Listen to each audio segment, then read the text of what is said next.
Hello everyone! Welcome to more of the stream of Lucid9 with me, Phantom Zwei. And to everyone watching the VOD later on, thanks for tuning in. So without further ado, we're just going to pick up right where we left off last time. And continue. This is going to be a shorter stream than last time, probably around an hour-ish. Because I do have some stuff to get done tonight. But let's get going. I wordlessly leave him in his fantasy of world domination and head to the cafeteria. It's more out of routine than actually feeling hungry. The shock of running into an old friend after 4 years might have something to do with that. Should we wait until 7? It's less than 5 minutes. It's alright. I figure if people are gonna be here at 7, then they're not gonna miss much, even if they come in then. Maybe I should be angrier at Misaki. But at the same time, who knows what had happened with her and her mother. She seemed pretty uncomfortable talking about it. At least she's here now. I guess that's all that matters. If Misaki wants to tell me, she will in her own time. The cafeteria is broad and beautiful, boasting polished surfaces and tidy well-lit spaces. Modern furniture settles well on the brushed mahogany floor. Students in pristine uniforms travel to and fro, scooping food from the extensive buffet counters around the perimeter of the cafeteria and returning to their friends. I spot Rui in the back corner of the cafeteria, staring up at the skylights with a thoughtful tilt to her head. Actually, this would be a perfect time to tell her about Misaki. Rui would be thrilled to see her again. Hey, Rui. She jumps slightly at the sudden sound, and only then do I remember that I'm supposed to be apologizing for being dramatic yesterday. Except, I've never been great at apologizing. Or even good. Or actually even mildly passable. Say, how are you? I'm doing okay. How was class? It was okay, I guess. Oh, okay. We shuffle for a moment, and I finally clear my throat. About yesterday. It's okay, Yama. I know seeing that bus must have brought up some memories. You were just lashing out. But I shouldn't have. No, I guess not. So next time something like that happens, I reserve the right to slap you silly. And just like that, everything is right between us. What have I done to deserve a friend like this? Thanks. But, buy me lunch. What? Oh, come on, it's only fair. If I go into debt, I blame you for constantly mooching off of me. Are you ever going to pay for your own food? Probably not. But you can't count those grocery trips because I ended up cooking everything for you. And yourself. Labor taxes. Let's go already. I'm hungry. But just as she reaches forward and pulls my arm to her side, we hear a very familiar voice from behind us. Well, well, well, what have we here? We jerk around in synchronization and promptly come face to face with Mr. Ryota. Rui quickly squeaks and jumps away, suddenly bashful. Oh, hi, Mr. Ryota. Look at you two, the adorable childhood friends, finally getting together after years of unneeded drama. Ugh, I feel sick. What is this, some crappy anime? What? We're not together.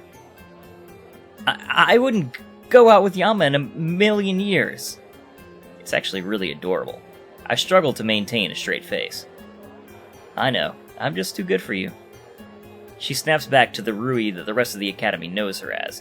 Witty, confident, and a touch malicious. She opens her mouth, no doubt to smite me with some comeback or another, but Mr. Ryota breaks us up. Well, I don't know... Let me try that again. If I don't end up barfing my guts out, you guys will have the most adorable wedding in all of the history. Or all of history. Can't read suddenly. And there goes Rui. How can you say something like that, Mr. Ryota? You're a teacher. You should know better. Oh, come on. You two will look back on this day. Mark my words. With a cheerful wave, he splits to the faculty express line. Those words sound fairly ominous. I can already imagine all the embarrassing stories he'd liberally share with the other wedding guests. And see, this is when you charge him with harassment. Well, you could probably get away with that. We'd probably have so many people rolling in the aisles from laughter that Rui wouldn't even be able to walk properly. What the heck am I even thinking about? Wedding? Rui?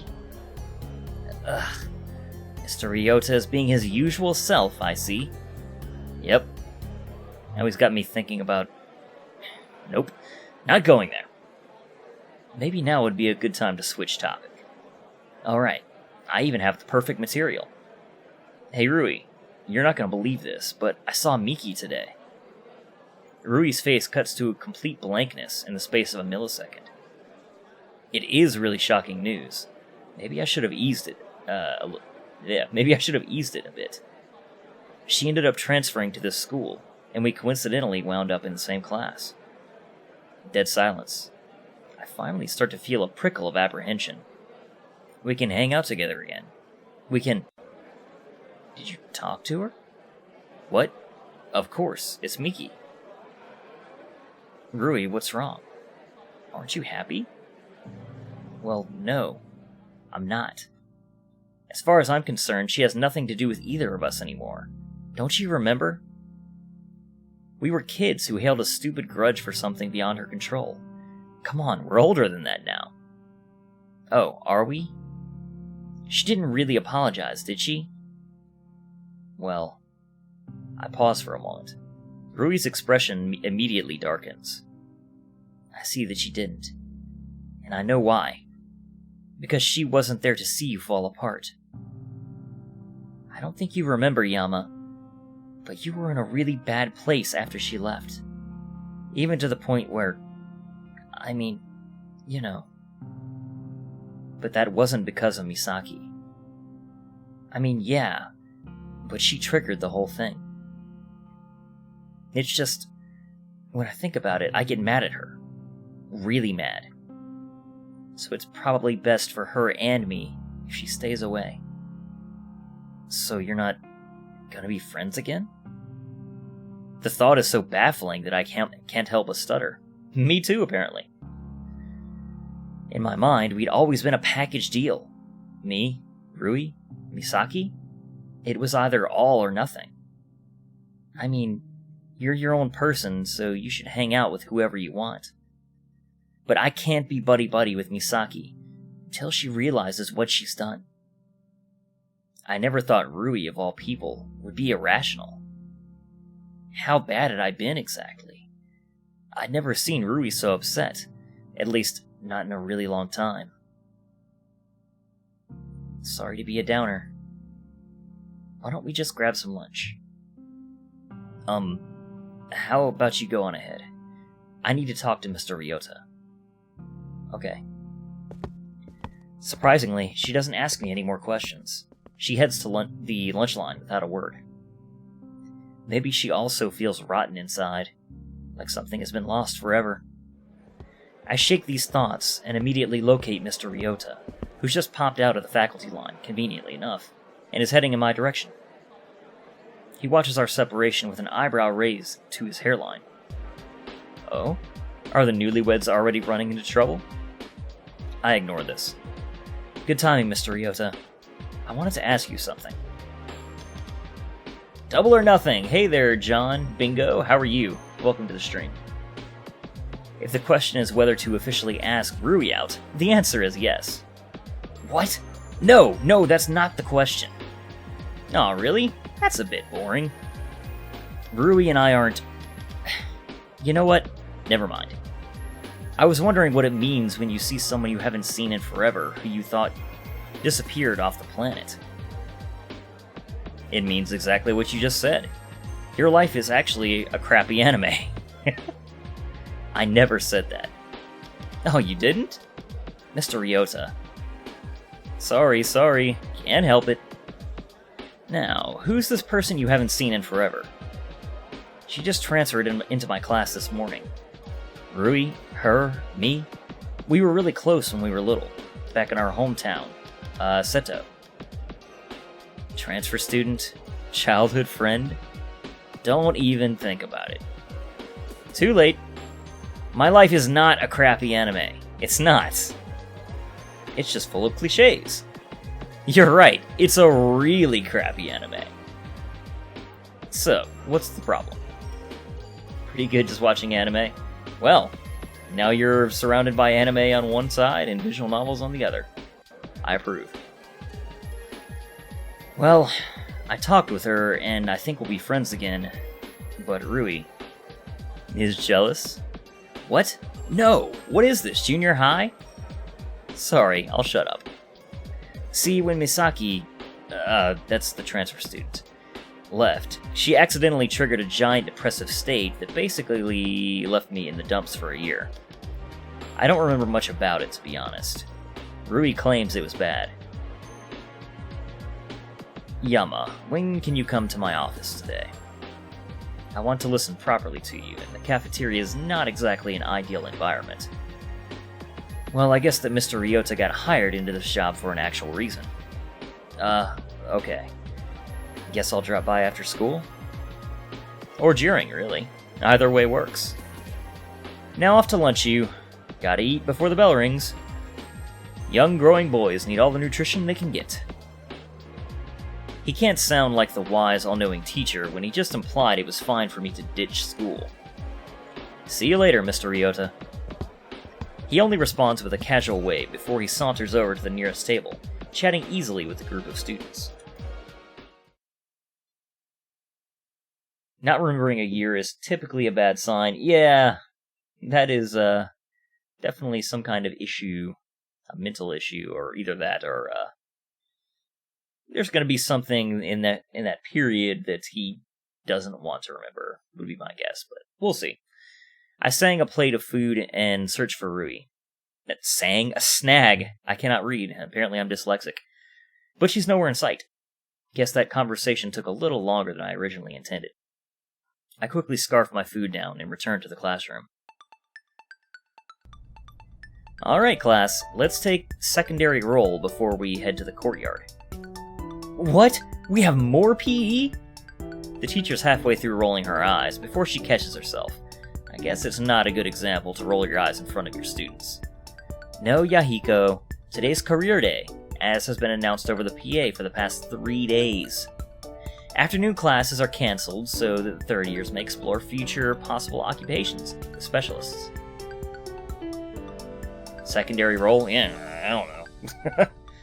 I wonder if the protagonist is dense like most VN protagonists. It seems like he actually is fairly sharp, John Bingo. He actually realizes that his childhood friend has feelings for him. So, while he may be dense, it is not to the degree of the typical VN protagonist, I would say. We'll find out more as we play, I guess. Oh, right. Questions of the future. Writing prompt about our dream job. Now, career day. I think I'm sensing a pattern here. We're already running a little late, so let's make this quick. Anyone missing? Nope. That prompts us to glance around. I think he's right, ma'am. Everyone's here. Everyone except Misaki, who apparently is at her job. Time to do some not-so-subtle recon. Teacher? Where's that girl? The one sitting by the window. The teacher waves her hand dismissively. Special circumstances. Anyone else? Despite myself, I feel a prick of curiosity. Special circumstances? What kind of circumstances could warrant such an offhand dismissal from the teacher?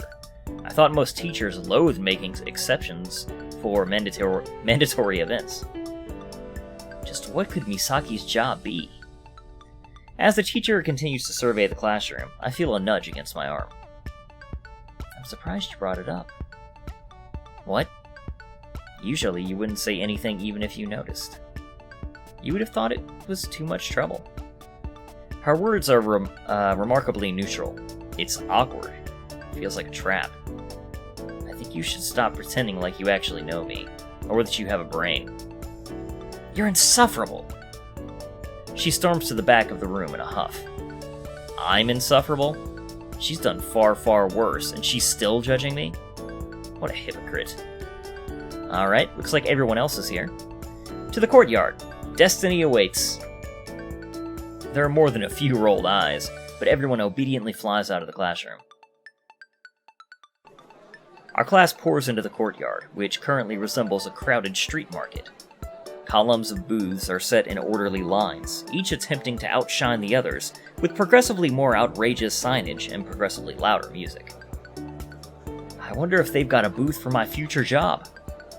Come to think of it, in all the 203 times he's told me about his dream, he's never once mentioned his future job. Just all the things he'll own. Oh? And what might that be? Isn't it obvious with my stunning looks and all? So, a trash can? Is that even a job? Of course it's a job. No, well, no. I want to be a model. That's Wait, no. It's not as silly as it seems. I mean, seeing how he just believed that being a trash can was a profession, he can't have a job that requires him to think. He also can't have a job that requires social interaction. He just repel people instead of attracting them. Those are his two biggest flaws, and modeling doesn't need either. As for his looks, I hate to admit it, but he's not so bad looking. He'd probably be able to land himself a girlfriend if he could just keep quiet. It almost sounds like a serious plan. Yahiko, my friend, I'm glad you finally realized the cruel truth. Eh? What are you talking about? I'm just saying that it's a good idea, especially coming from you. Isn't it? Once I become famous, the entire world will be able to witness my magnificence.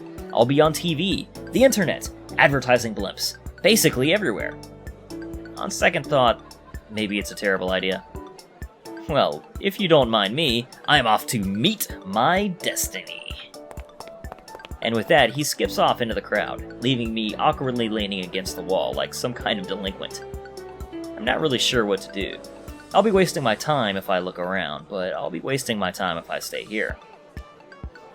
Being a model as a trash can, that would certainly make for some interesting advertisements. What a conundrum. You there! I turn to the source of the voice, a man in a medical coat, standing in front of a booth boasting the holographic sign, Way Forward Pharmaceuticals, Hospital Division. Hunch. I'm guessing he's a doctor. Are you interested in becoming a doctor? Bodies? Open wounds? Yeah, no. Sorry, I don't think I could deal with the pressure of being a doctor. If that's what you're worried about, then don't worry. I'm a heart surgeon, and I get an entire team of people helping me during the operations. Well, if I have people helping me. Scalpel, please. Nah. What do you mean, nah? I thought I was supposed to do all the cutting this time. That doesn't matter. Sure it does. I see where this is going, man. You want to take all the credit. Well, guess what? That ain't happening. What are you talking about? I'm the doctor here. Doctor, the patient is in critical condition. If you don't act fast, he's going to die. The patient is dying, dang it. Give me the scalpel. Whoa there, don't be getting your scrubs in a bunch. Oop. Hang on a second. Are we still... Okay, we're still... I think we're still live. My Steam went offline for some reason, so I thought that maybe the connection was dead. I have no idea. Anyway, looks like we're okay. Doctor, the patient is dead! See, look at what you did. Look at what I... Yeah, I don't think being a doctor is right for me. That was quite a little interlude.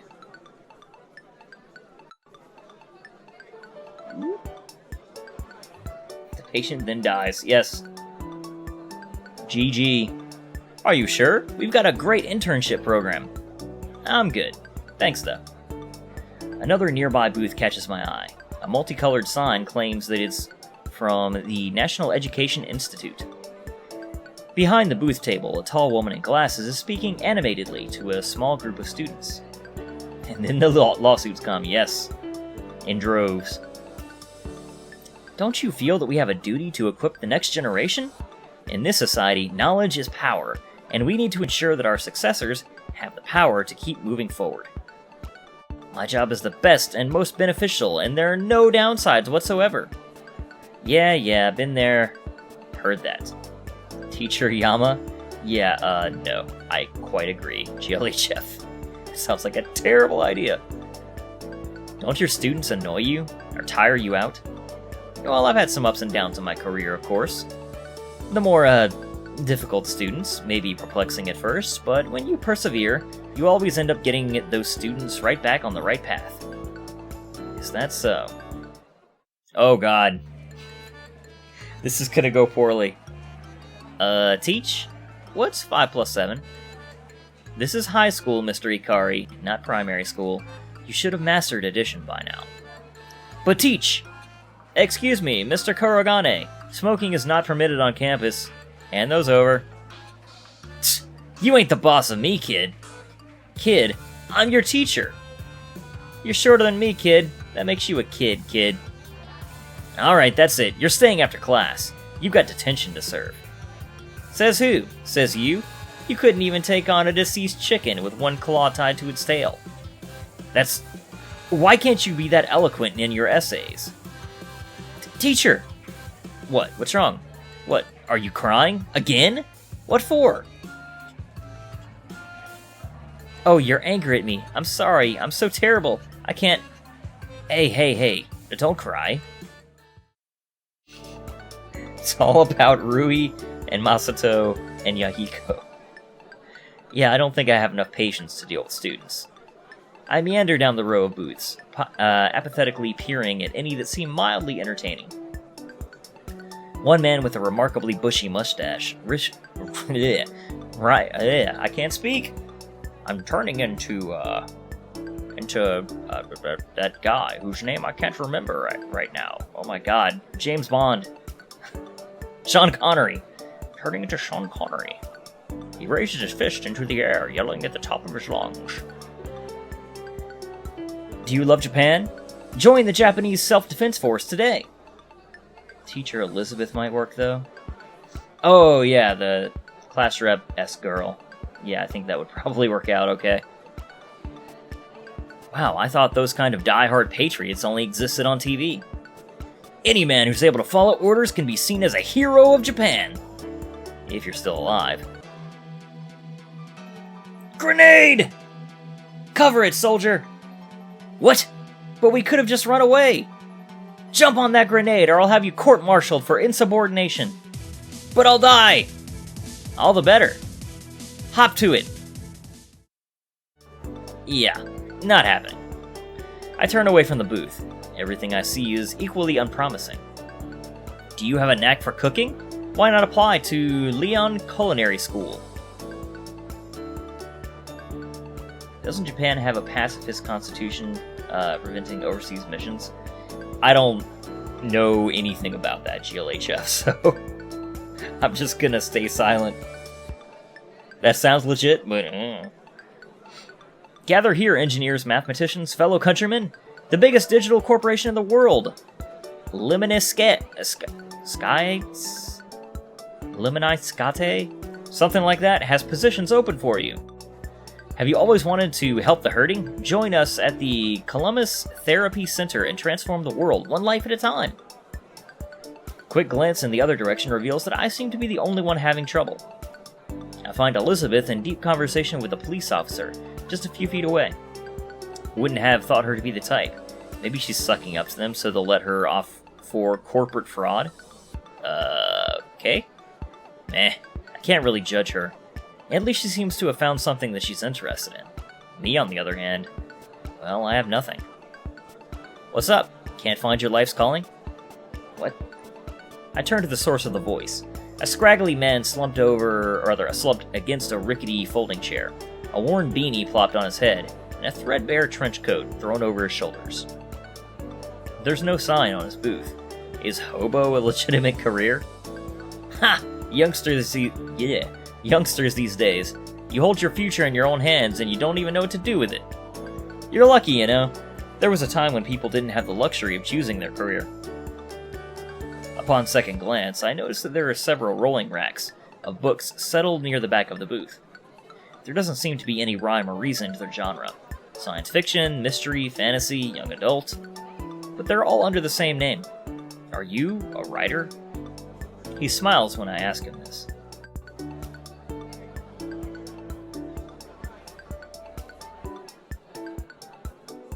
Yeah, I just thought I read about it a few years ago. Well, you're probably right, honestly. I could actually see an author Yama. We don't really know his skills in terms of... I guess that in terms of his vocabulary, he seems sharp enough, but in terms of creativity, who knows? He smiles when I ask him this. Huh. What, surprised? Who'd you think I was, an adventurer? Globetrotter? A homeless guy, actually. He throws back his head and laughs. You've got life. I can't wait to read your stories. Somehow I don't think that being a writer would fit me. Oh boy, here we go again. Oh, somebody help me. Whatever shall I do? Fear not, generic damsel in distress. I'm the hero. I lost the previous battle, so this is the heroic rematch, where I'm guaranteed to win. How fortunate! After you win this final battle, I shall bestow you with an obligatory smooch of victory. Hey, you can't just ignore the villain. I got your girl, Yama. Oh, spare us with your evil gloating. It'll only lead to your downfall. But I gotta. Give a motive rant so that we can understand your identity as a tragic villain? Nah, I'll just put that as a footnote. Okay, I tire of this needless banter. I've actually written the princess's backstory so that she's a badass in distress. What? But you didn't even foreshadow that. Too bad. I need to move the plot forward. Hiya! No! The end. Yeah, I don't think I can come up with original material.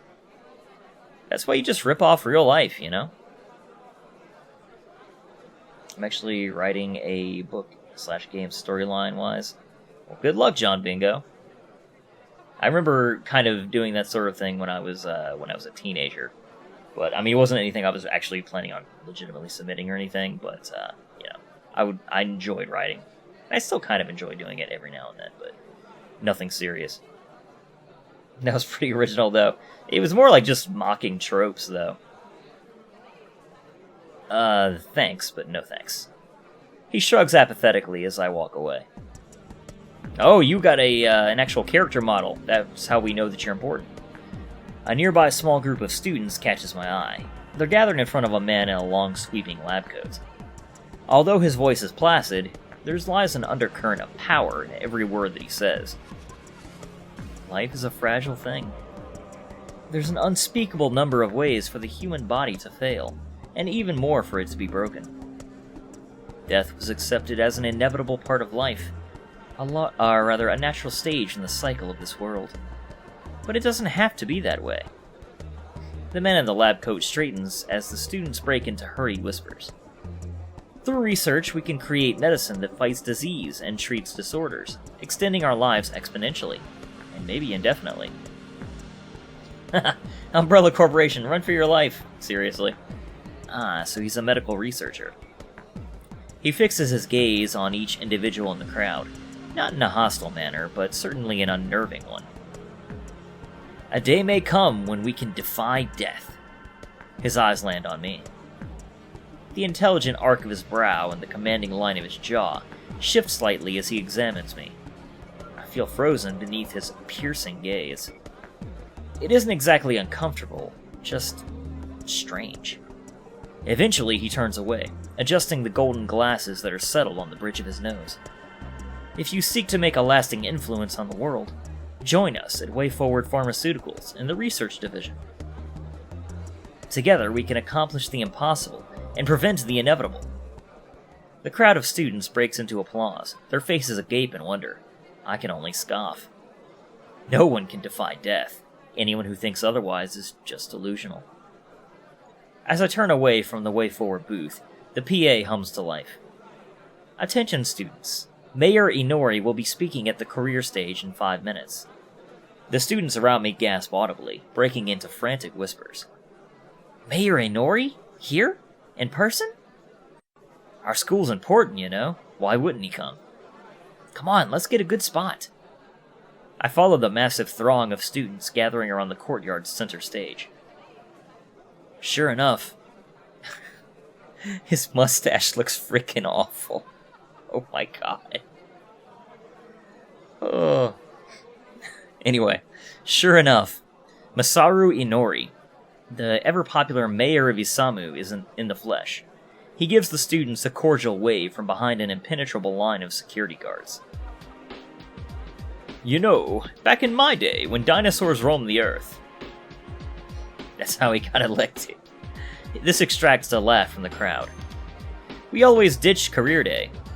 We'd pop over to GFC, you've seen it, before it was renovated, and stuff ourselves on wings. They were only double S's at the time. Shows how far we've come as a society, eh? The crowd chuckles again. Among them, I catch the distinct tint of Elizabeth's giggle. As usual, she's eagerly jotting down notes on her phone, hanging onto the mayor's every word. The mustache was really hip for the 50-plus voters. I like it. Been working on it since 9th grade, and I'm out of school since 2013. The storyline isn't even half gone yet. My gosh, that's some dedication. I never had that kind of devotion to my writing, but more power to you, John Bingo. The brunette girl who always stays around Elizabeth is also next to her. Surprisingly, she seems equally engrossed in the speech. Ah, yes, I hated career day. Thought it was a waste of time. Thought that they were restraining me at a time when all I wanted to do was explore myself. Who I was, who I wanted to be. But later, I realized that I was thinking about career day in the completely wrong way. It wasn't about deciding my future. It was about exploring possibilities. He allows a moment of thoughtful silence before he continues. The truth is, you'll probably change careers multiple times in your life. In fact, the average number of job changes is estimated to be 15 times. You could be in med school all your life, but have experience in construction, woodworking, design, architecture, statistics, engineering, maybe even an ostrich babysitting or bicycle fishing. Elizabeth smiles into her hand as the students laugh like a perfectly timed track. But as vast as the future is, you know what you don't want to do. You don't want to be hurt. You don't want to go each day full of insecurities, doubts, fears. You don't want to be lied to or backstabbed or treated like a fake. I won't lie to you. It's a nasty world out there. But I think that we can all agree that, regardless of who we are or where we're from, we each have an important part to play in the safety of this country. So go on, explore. You guys are bright. And hey, you guys are in a better spot than I was. I thought I'd like nothing more than to become an anthropologist. Not that even I knew what that meant at the time. It just sounded cool. His parting sentence elicits another laugh as he steps off stage, offering a final wave. The students erupt into cheers in response. That was actually a pretty bad speech, in my opinion, but hey. The Umbrella 2.0 Corporation. Dun dun dun. I quickly shuffle away from the crowd before the noise overwhelms me. I don't want to be like this guy. Heck, I don't want to be like any politician, but he seems to be less evil than others I've seen. Furthermore, he made a good speech. I mean, it was just... His speech was unoffensive. I mean, I guess it was decent in, connecting, but, he didn't say anything worthwhile, in my opinion. Anyway, he came across as intelligent but genuine. Two major opposites of politics. Maybe I'll vote in his re-election. Maybe. Hello, stranger. Oh? Hey, Miki. I abruptly stop in my tracks, finally taking in what she's wearing. Well, you're dressed up. Which is putting it lightly. She's draped in a silken kimono that ripples around her in her figure like water, hair inset with a minimalistic ribbon and crystal pin. She could own the red carpet, or throne even, with that outfit. Pretty, my mind supplies unhelpfully. I quickly grind that part of my mind into dust. That's all you have to say? Well, what are you expecting? Poetry? Oh, dearest, you liken yourself to starlight, with with eyes like the moon, and a mouth like the purest golden flame the sun e'er did see. She promptly slaps me on the back. Very funny, Shakespeare II. Although I am impressed, your recitation was pretty decent. I feel like she's insulting me, but genuinely seems shocked. So what brings you here? Do you want to become a model? A what? Oh, no need to be embarrassed. Male models are hardly anything new. However, they do tend to be physically fit. Do you happen to have a six-pack? I'll pretend I heard none of that. What makes you think I would ever want to be a model? You're standing by my company booth. We are a modeling company. Surprised, I quickly glance behind her. Sure enough, there's a large banner that reads Lotus Modeling above a tent with striking photo spreads. Bad poetry. Hence the kimono, I assume. You assume correctly. So, where's Rui? I haven't seen her all day. That awkward moment when... really? That's funny. She attends the school, right? What? Of course she does. So you've seen her today? Well, yeah. You didn't tell her about me? Hello, social drama. I miss you. Not. How can I word this delicately? Or better yet, avoid it completely? You should probably be getting back to your job. I have my eye on you, Yama. Do you really think I can't tell when you're lying? I believe in my ability to run away. Always the same, I see. I've made a mental note to harass you about it later. Until then, Yama. She floats back to her booth, greeting any curious glances with an effortless smile. A model. Her job is modeling. Somehow I find that a little underwhelming. I almost expected her to be involved in something drastic, like the Secret Service, or the film industry, or even the Olympics. This is when you give a brief summary so you don't take a week to solve social trauma. Yeah, but for extending the situation and extending that drama and continuing the game, it's, this is the way we handle it. But modeling, where you pose and change and smile for hours and hours? Adventurous, stubborn Miki? It doesn't seem to fit her. Whatever. Guess it's none of my business anyway. It's time to see Mr. Ryota. Okay, this is a great time for me to have a drink break. Give me just a minute, guys.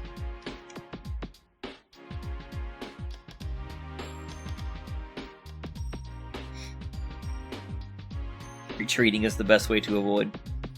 Yeah, just leave it to the girls to solve. I'm sure that he won't get roped into it at all.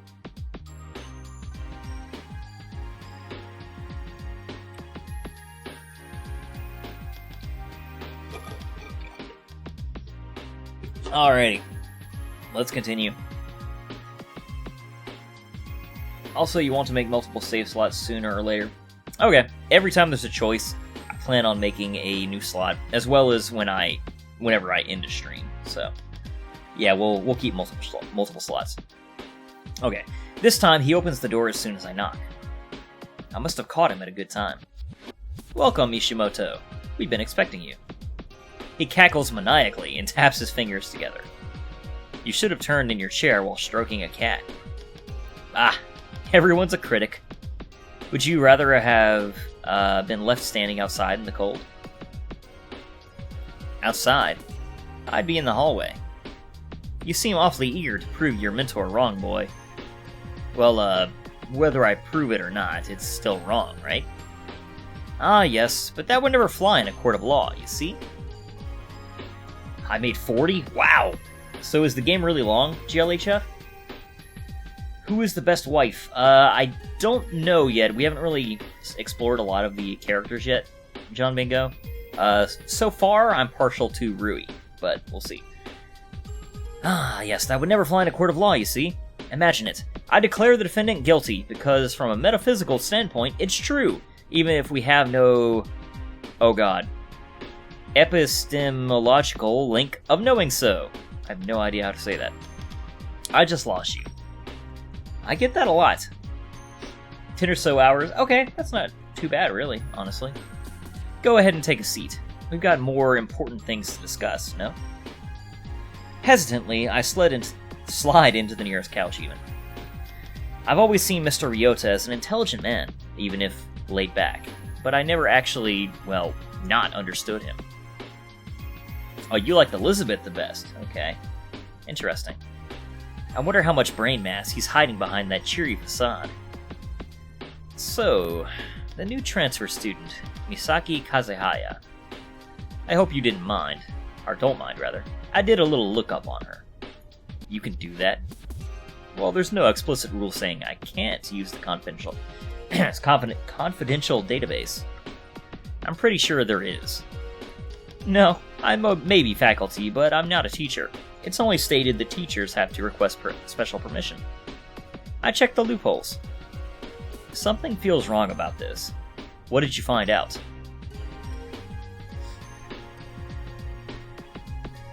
Privacy laws? He's not concerned with things like that.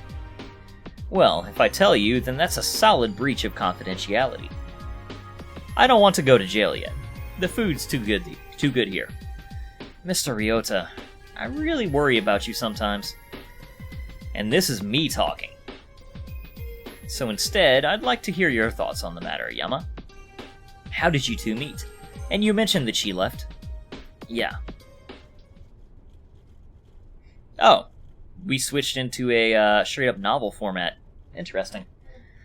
I close my eyes, letting the ever-constant hum of the air conditioner calm my nerves. Then I start talking. It's practically subconscious. My mouth dutifully repeats the train of thought running through my mind. Everything is calm, clear, slow. Therapy. Something I've gotten used to over the years. Loopholes for everything. Yes. So I easily turn my brain to the topic of interest. Misaki Kazehaya. I met her when I was young. Not too young. A baby still forming thought patterns and ideas about the world, but young enough to be highly impressionable. By the way, are there multiple routes, GLHF, or is it just basically a kinetic novel? Like, I'm curious about that in general. It had been on a day when I thought nothing could make me smile. Not the vibrant lanterns drawn between the roofs of the multicolored booths. Not the festive rhythm of the taiko drummers, urging the parade of light-bearing dancers. Not the stands in which a variety of nutritionally questionable foods were being served. Not even Rui. Rui, who dragged me out of the house despite my best efforts to stay miserable. It was only around an hour into the festival, but I was ready to go. When Rui went to the bathroom, I seriously considered ditching her and just going back to my room. This is basically the common route, although you could get different scenes for the characters. Okay, so the sequel is going to be probably more focused on different routes, I assume, because I know there is a sequel. I've read the news updates. Okay, there's supposed to be a sequel to Time Jump. Okay, interesting. I'll look forward to that then. The one thing I don't like about VN is the huge wall of text. That's actually the things I like about it, John Bingo. So, to each their own, I guess. Apparently I was scowling. Deeply at that. I didn't know it until a passing girl suddenly stopped in front of me. Okay. Annoying girl, huh? Does your face always look like that? To say the least, that didn't help my foul mood. I glared up at her. She was pretty. Well, that was the first thought in my head. That instinctive spark of appreciation whenever a guy sees a pretty girl, no matter how much he wants to feel otherwise. Her hair was braided back into an elegant half updo, light ebony curls framing her porcelain face. Big eyes, long lashes, pointed chin. The kind of traditional beauty you might see in a kimono commercial. Very good way of describing her there. That's actually...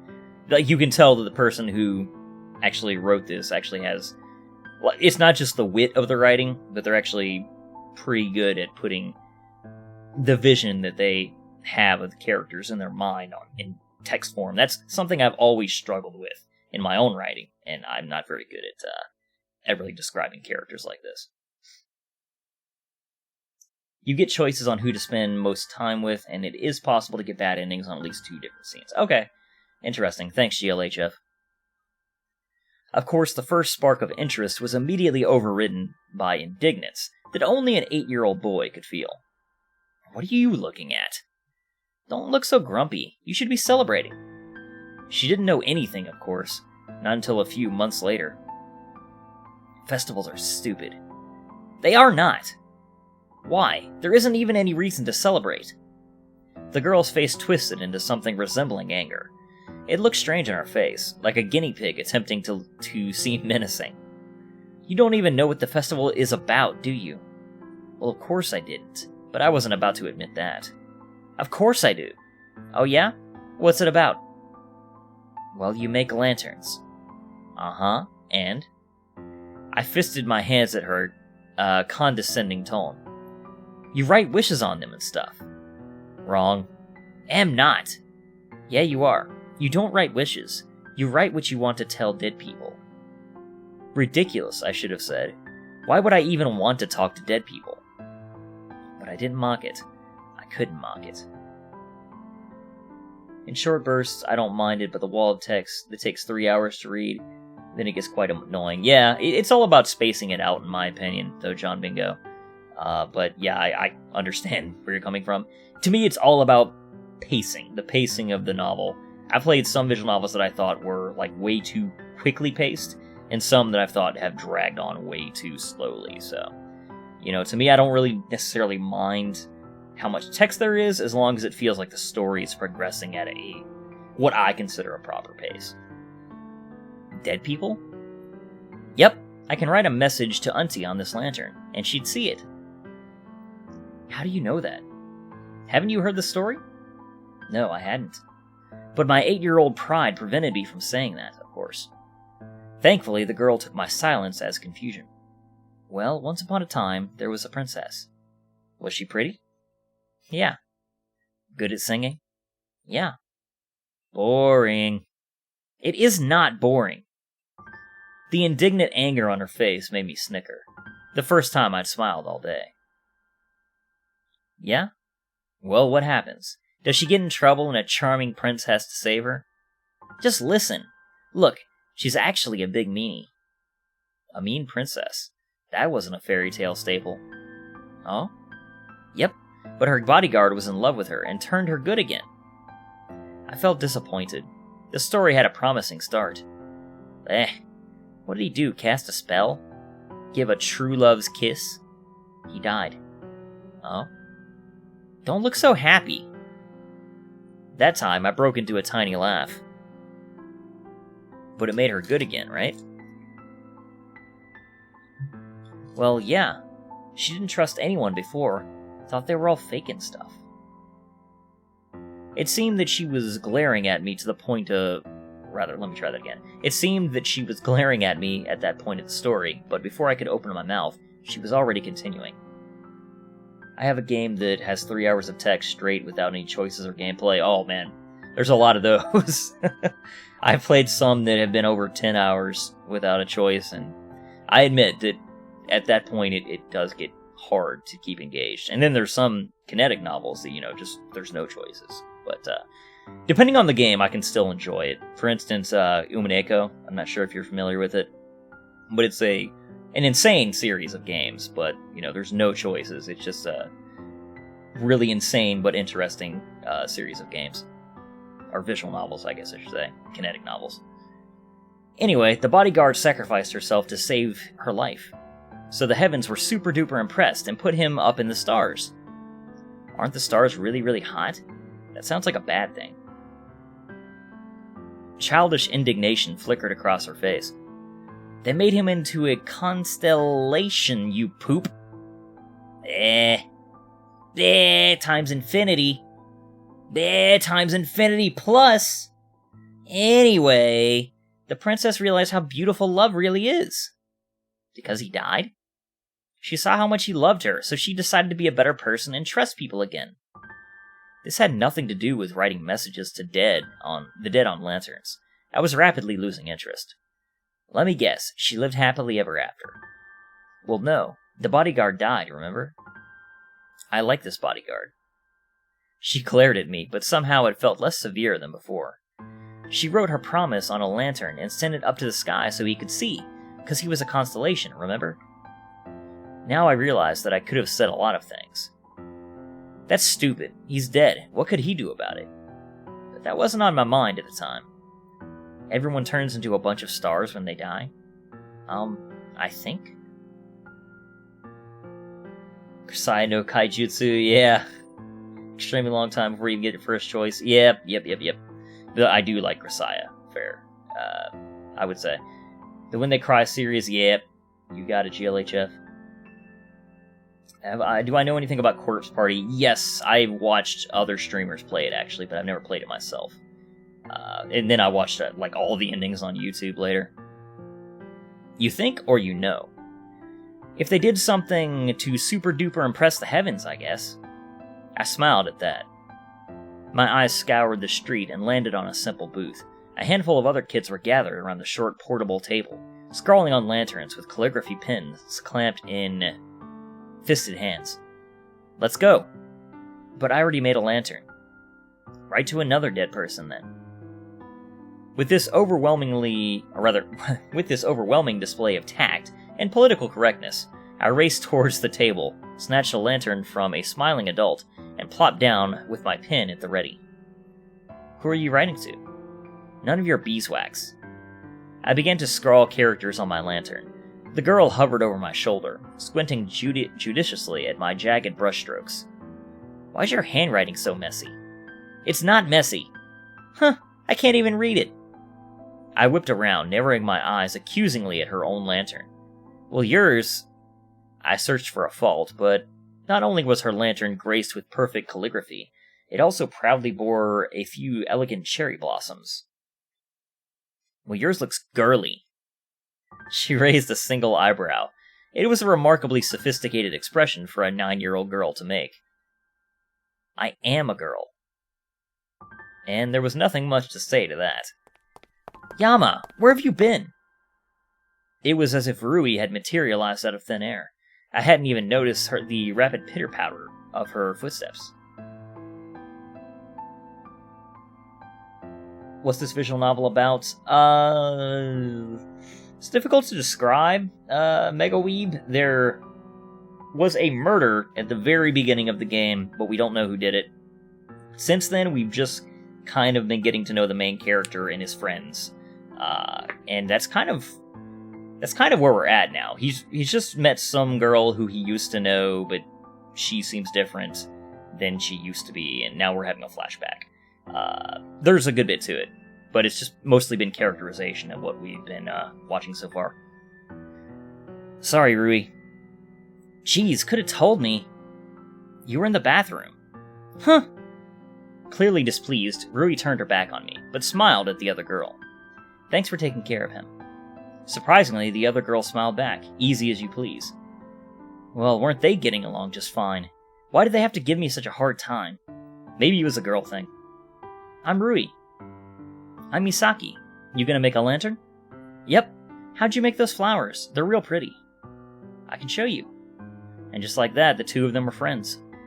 It took a little longer for me to warm up, but whatever the two of them set their minds to, they accomplished.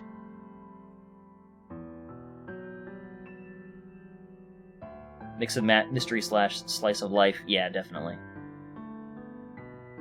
GLHF is the expert here. They always had been that way, so fiery, so capable, so lovely. Two playful angels who, for some reason unfathomable to mankind, saw fit to hang around with a bucket of depressing sludge like me. Why do you think that about yourself? I've seen all the Corpse Party games, 18 to 19 games, 5 episodes of anime, live-action movie, and some mangas. Wow, you got me beat. I've seen the original game, and that's it. Mr. Ryota's voice seems to come from far in the distance. Faint, but recognizable. I respond distractedly. You know me. I'm not useful, or popular, or particularly intelligent. Silence follows this statement, so I only continue. Our families were close.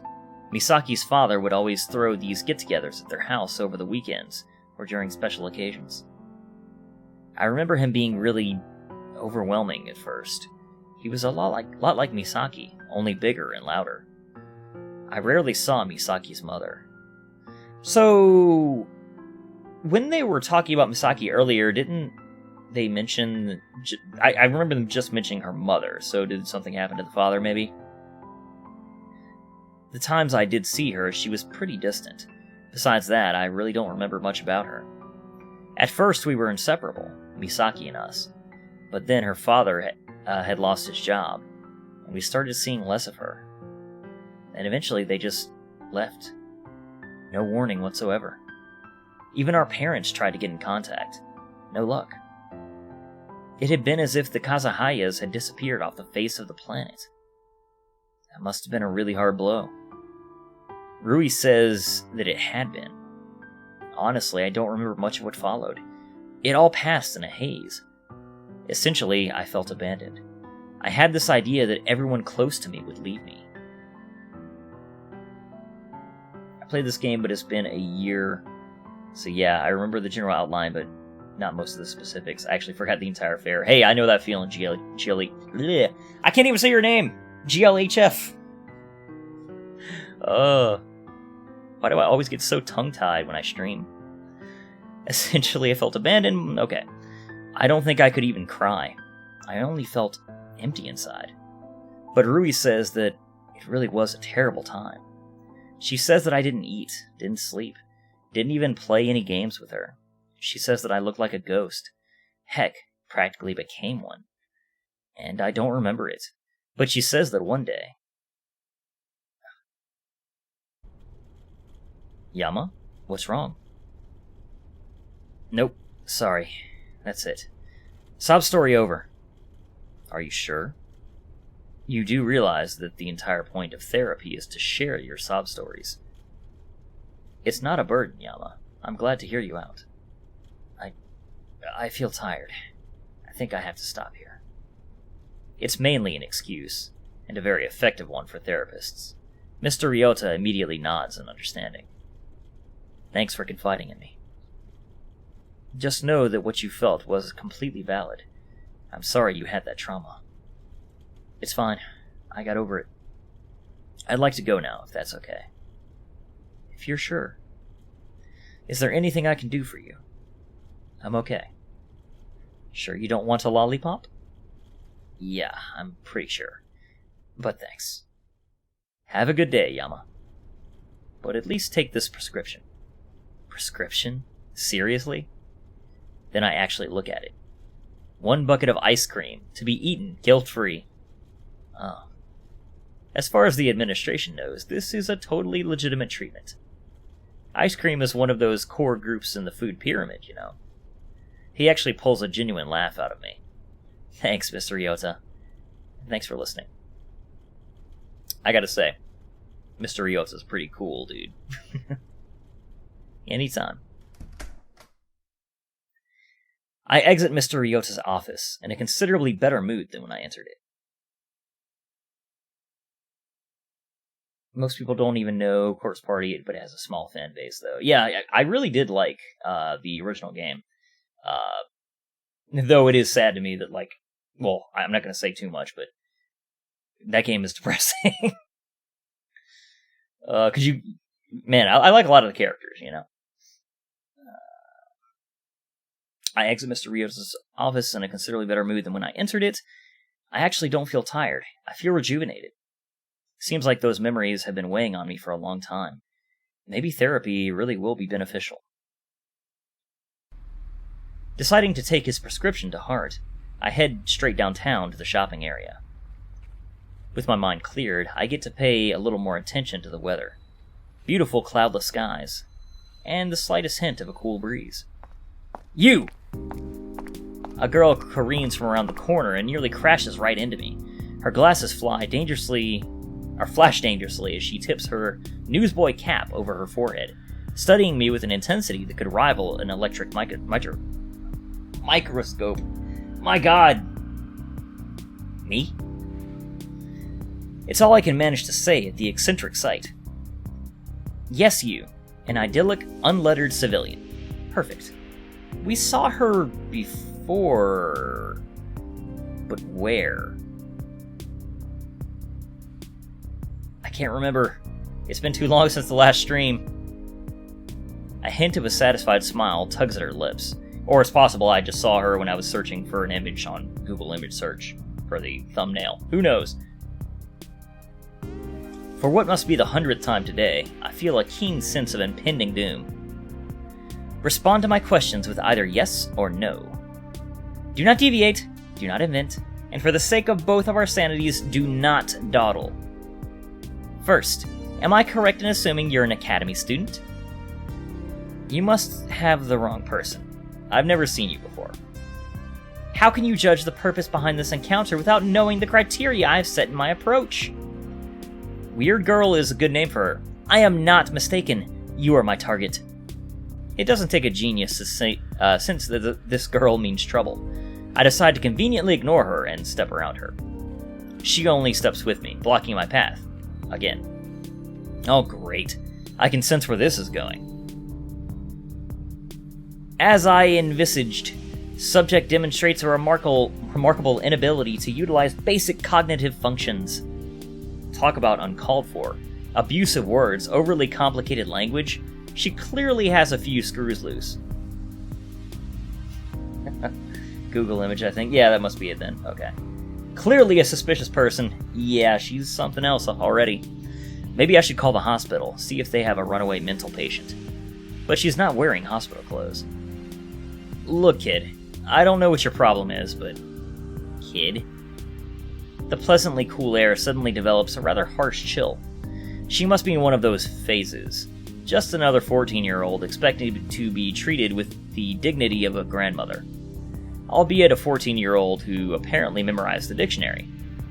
Well, whatever you are, generally speaking, it's pretty rude to just run up to some random stranger and insult them. Truly, your idiocy has risen... I can't do it, guys. Your idiocy has risen to a level beyond which I had previously surmised. She immediately digs into her pocket and flashes something in front of my face. Shigure Inomoto, freelance detective. Legally certified to inspect crime scenes, obtain private files, and, if necessary, interrogate unduly inquisitive citizens with the observational finesse of a blind bat.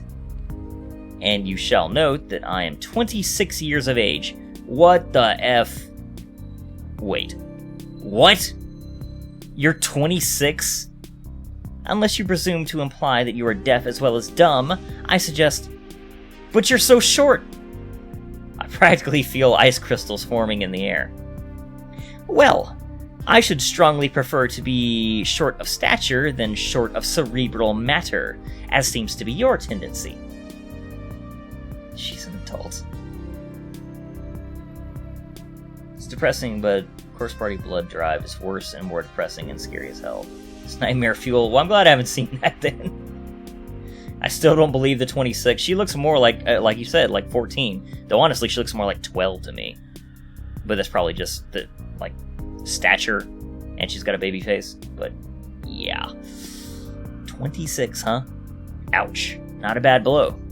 But wait. If you're a freelance detective, does that mean that this is an interrogation? And I'm a suspect? Oh, if only Kualter were here. If I have to go to the police station, do I get excused absences from class? I see no need to reverse your expectation that you will be taking the unexcused absences as they are. Consider it an inevitability similar to your clinical depression. That stops me. What? How could she possibly... What would even make her think something like that? You might as well carry a sign. From your uniform, you are a student at the academy. From the fact that you are wearing it, you attended school this morning. From your presence in town rather than class, you are, as I believe they call it, playing hooky. From that prescription slip, you are enrolled in the recently developed therapy method that the academy has been boasting. From your fairly normal physicality and social skills, your problem is most likely clinical depression, or something like high-functioning autism. From, okay, I get it, you're a detective. And you're impressed, but pretending not to be. It is pretty impressive. The observations themselves might seem like common sense, but a person who can actually synthesize them is a rare find. Which, of course, kind of just makes her even more annoying. I relax a little, oddly relieved that she hadn't actually secretly researched me. Now it is your turn. My turn. Of course. What can you see from my physical presentation? I invite you to give your brain some much-needed exercise. That gets close to firing me up. Close. Sorry, but I have my therapist's instructions to follow. Unless you have any actual business with me, I'd appreciate it if you left me alone. I step around her again. This time, she doesn't move. But just as I think I'm home free, I hear a soft whisper drifting from behind me. Do you not wish to play a bigger role in society than an inconsequential pawn in this game of life? Or will you restrict yourself to the confines of your own abilities, just because of her? I quietly stop. Turn around, slowly. Tell me how you know that. Right now.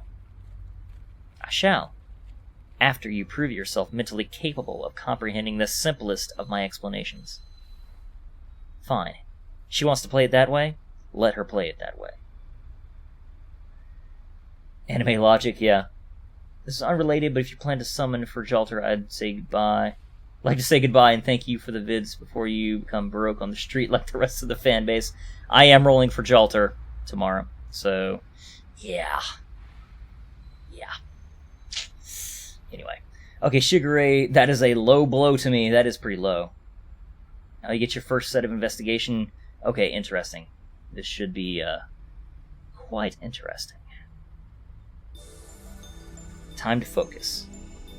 I'll start with... Okay. We get choices. Let's go ahead and just write over the old save here, since we clearly won't need that one. Her clothes, her body language, the circumstances. I'm gonna go with circumstances. Why here? Why now? Why me? These are all questions I need to address. Detectives approached me and bombarded me with questions, but I see no other policemen. Is she doing this because she's bored? No, she was specifically looking for an academy student for some reason. I'm coming up short in this area. I'll have to think about this later. Okay. How about her clothes? King is written on her shirt. Unlike the standard professional wear I might expect of a law enforcement agent, she's dressed comfortably. Probably she can do that because she's a freelance detective. They also haven't been ironed in a while, which means that either she doesn't care or she's a workaholic. Possibly a combination of both. Her shirt proclaims King, conscious or unconscious association to her egotism. I can't tell much, but I find it strange that she'd dress so casually and expect people to take her seriously. With her height and clothes, is it any wonder that she's often mistaken for a kid? And one more thing bothers me. She wears comfortable-looking clothes, which I previously assumed were for efficiency. After all, chasing down criminals in high heels is a stupid idea. And yet, something stands out.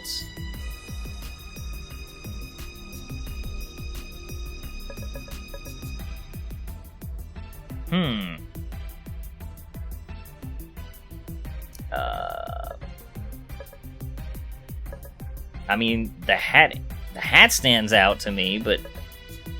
so I'm gonna say that. Right, hats are a pain to run with, because unless you keep one hand on them at all times, they're likely to flop around, fall off, or just generally be obnoxious. Yeah, it's like she's basically trying to play into the trope of being a detective by wearing that hat. But everything else is just casual wear. Oh, chat died. Okay, welcome back. Okay, the jeans are too tight to opt for flexibility. Running in those would either be very uncomfortable or very, very embarrassing. Which implies that she just dresses how she wants to? Definitely a very headstrong individual. If she doesn't choose casual clothes for comfort, knowing that it can interfere with her job, then is she purposely choosing to aggravate others, to announce her individualism? It would match with her choosing to be a freelance detective instead of a corporate investigator. Free-spirited, rebellious, and as I suspect from how she's shamelessly pulling me aside for no reason, guided more by her heart than her head, despite her intellect. Not bad. Next, I should think about body language. She spreads her weight evenly on both feet, unlike most girls, who let it lie more to one side of their hip than the other. Even weight on both feet. He's very observant, isn't he? Almost sounds like fighting stance. She seems relaxed, but with that bright-eyed look of someone expecting danger around every corner. That kind of weight distribution doesn't seem to come naturally. Maybe she was in sports, or maybe she was in self-defense at one point. For a while, from the looks of it. I'd like to guess martial arts, but I can't say for sure. There are too many possibilities. Okay then, maybe I should think about this in a different way. Her movements are very crisp and close to the body. When she's speaking, she doesn't gesture very much, even when yelling. That's actually a terrible habit I have in real life, is like I throw my hands all over the place. So, yeah. Generally speaking, sports emphasize emoting on a huge scale. Roaring in victory, bawling in defeat works. Not only that, but limbs are trained more for gross motor skills than fine motor skills. On the contrary, Shigure has very tight control over her hands, almost to the point where she seems stiff. Which likely points to something high control, like ballet, or archery, or more subtle martial arts, like Wing Chun. How does he know about Wing Chun? That's very specific. Well, that still didn't narrow things down too much. Time to move on. I've noticed that when Shigure moves, she primarily tends to use her... How do I know this? I mean, it probably said so in the text, but do you really think I was paying that close attention? I mean, she keeps her right hand on her hip, right?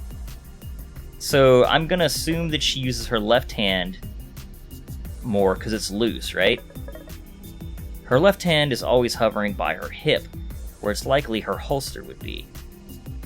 Maybe? Or could it be coincidental? She doesn't primarily use her left hand for gesturing, at least. I think I'm on the wrong track. Sure! I have no idea what he was going for here. Her left hand is generally stagnant, while her right often takes the most action, adjusting her glasses or tapping against her hip. Of course you were paying that close attention. Everyone would with this weirdo. Well, clearly I'm the weirdo then. Probably safe to assume that she's right-handed. So she used to be involved in a high-control form of physical exercise, and she's right-handed. Is that all I can get from her body language? Well, she doesn't wear any noticeable makeup, she dresses like a kid, and she wears glasses instead of contacts, just calling more attention to her pathetic stature. Wait a minute. When I put it like that, it almost sounds like she wants to be underestimated. Even though she pretends to be indignant about being mistaken for a kid, it looks like that's her intent.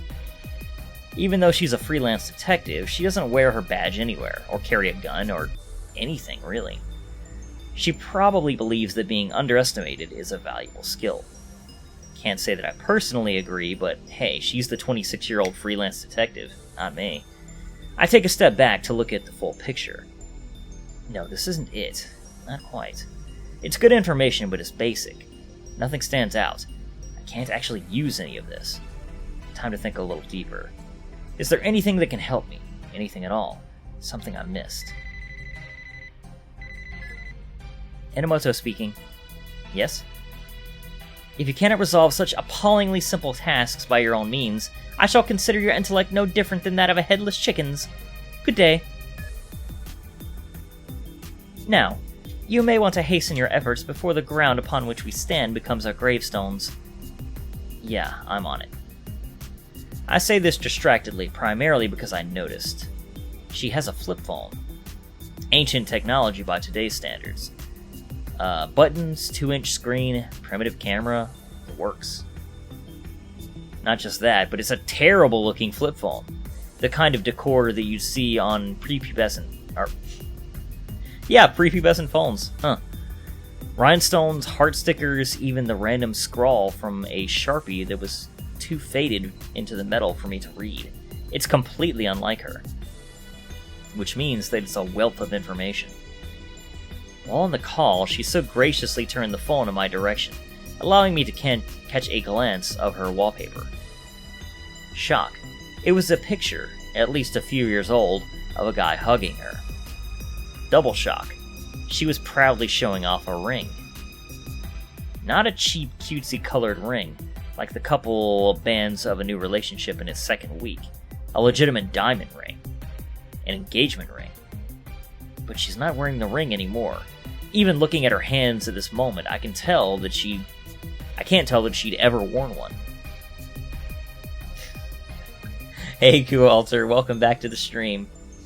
Suspects everywhere. Yep, we just met another suspect. It was at least a decade old. Oh, you had a flip phone until 3 months ago? Really? Wow. You really hung on to that, GLHF. Which means that she once had a fiancé, and he broke up with her. And he did it a long time ago. Ah, of course.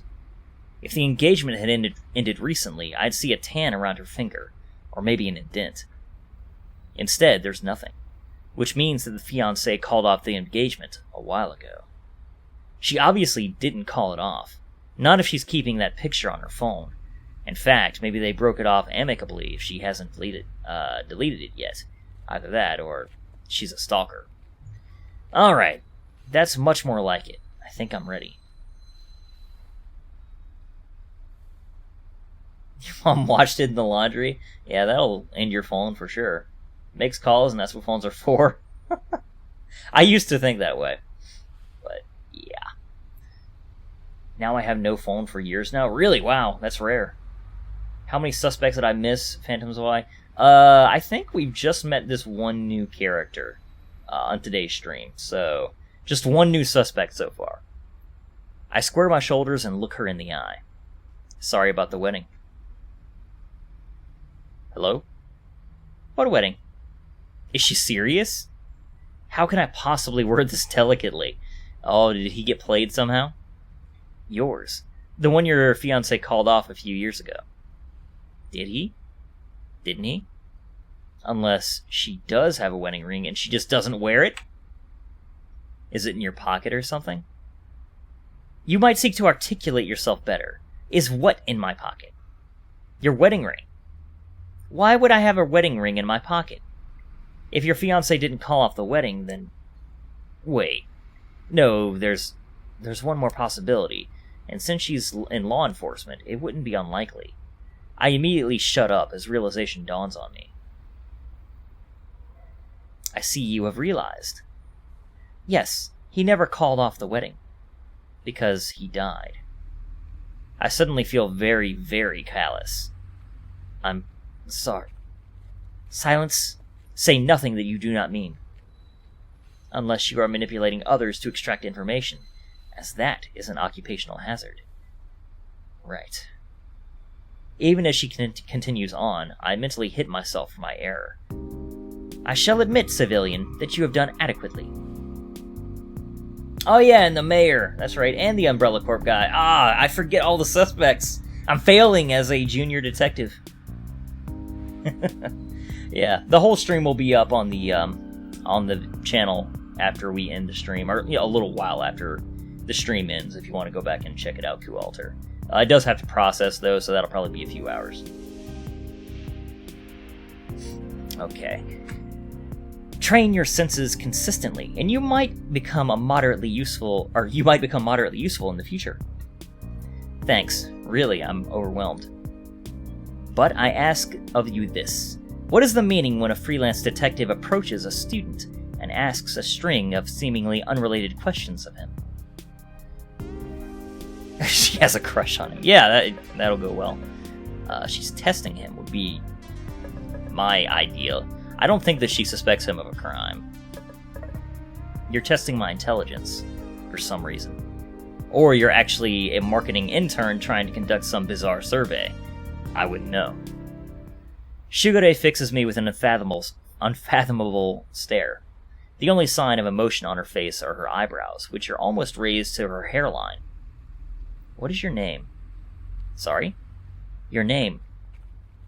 This has nothing to do with the case, but if I protest, she'll probably smack me with more verbal abuse. Yama Ishimoto. What is she thinking of? Her derision is preferable to her silence. I postulate that you possess a nimity of free time. What is your assessment regarding a Oh god. I feel like an idiot. A coadjuvant métier. Coadjuvant métier? Who even uses those kinds of words? I don't even know what a métier is. Are you asking me to be your assistant? Servant, not assistant. Putting me and job in the same sentence is never a good idea. I barely have enough diligence to hand out stuff in class when I'm called by the teacher. How much worse would my punishment be if I worked with a woman, in this crazy? Not detention, I'd assume. And yet, examining pictures of a puzzle, putting them together, framing the whole story. That's French. I thought it might be from the accent, but I had no idea. Marketing intern. That's the answer, of course. Everyone is a suspect in chat, even Zwei. Yes. I didn't roll you after all, Ku. You're supposed to keep a list of suspects. I didn't update my notepad document. That's my fault. And it was fun. Logic. Ingenuity. Resourcefulness. And almost nothing is fun to me, which makes it doubly interesting. Sure. Why not? Good. I will require your contact information, then be off. I take a moment to process this. That's it? Wait, how did you know? Know what? You told me earlier, about her. A tense moment ticks by as Shugure stares evenly at me. Pure conjecture. You can't be serious. You didn't appear to notice that my wording was intentionally vague. What? But you said... Do you not wish to play a bigger role in society than an inconsequential pawn in this game of life? Or will you restrict yourself to the confines of your own abilities, just because of her? Classic bait for confirmation bias. Appeal to a person's general desire for significance, allude to just one person for some added resonance. All she'd have to guess is the gender, 50% chance of striking a chord in her victim. She'd probably guessed a girl from my personality. I'm not exactly the type to easily befriend guys. A bait. Just a bait. I see you understand. Well, I'm going to summon my queen when her banner comes out tomorrow. Me too, Ku. I'm gonna do it in the morning. You know the way. She pushes the phone into my motionless hand. I've registered my cellular number. Tomorrow, you will receive a text regarding your assignment. Keep your evenings free. With that, she simply tips her hat, whirls around, and strides off. That was bizarre. A bait? Was it really just a bait? Or is that also a bait? A lie to make me feel better, even though she actually knows. Alright, guys. And that is where we are going to end tonight's stream. I don't want to go too long here, because I still need to have dinner. And then I have some things to take care of. And then I want to get to bed early, because I'm going to wake up to roll for Jalter, which I will be streaming sometime between 5 and 6 in the morning, my time, EST. So, yeah. If you guys want to watch that, then you can either be here live, or it will again be up on the channel after the fact. So, as always, thanks very much for watching, and I will see you all next time.